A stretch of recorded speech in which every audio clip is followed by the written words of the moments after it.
ministre de la Culture sous Jean Castex de juillet 2020 à mai 2022, en plein pendant la crise du Covid-19, Roselyne Bachelot a subi les foudres de plusieurs artistes, comme Benjamin Biolay et Clara Luciani, privés de scène pendant de longs mois.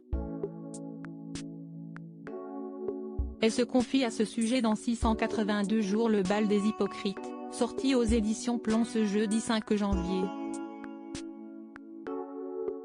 Dans ce livre, elle évoque ces situations que peuvent rencontrer les ministres, des coups qu'ils peuvent prendre.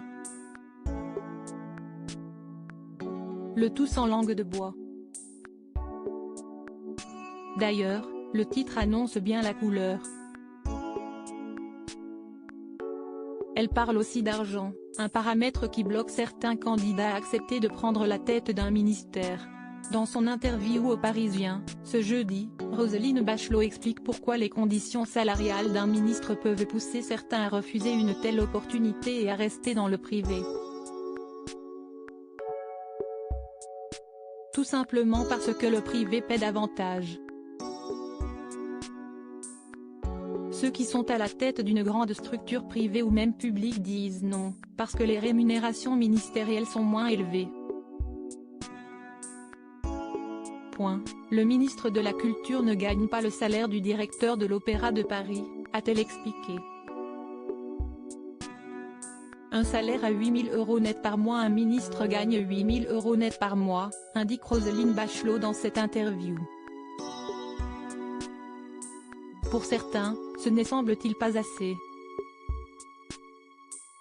Bien sûr, ce n'est pas audible par rapport à tant de Français qui souffrent. Mais le fait est que par rapport à d'autres postes possibles, certains préfèrent ne pas entrer au gouvernement. Un salaire de plusieurs milliers d'euros peut choquer ceux qui n'en gagnent que le quart ou moins. Roselyne Bachelot en est consciente et fait seulement le parallèle avec ce qu'il est possible de gagner dans le privé avec des postes à compétences et prestige équivalents. Je ne veux pas avoir l'air de pleurnicher, mais ça explique qu'on ait du mal à recruter par rapport à ce que les pressentis peuvent gagner en dirigeant de grandes institutions. En 2013, alors qu'elle avait refermé quelques mois plus tôt une parenthèse politique après avoir travaillé dans les 3 gouvernements de François Fillon sous 2 portefeuilles différents, Roselyne Bachelot avait reconnu sur D8, devenu C8, gagner 250 000 € par an, tout compris près de 21 000 € par mois. Grâce à la télévision notamment.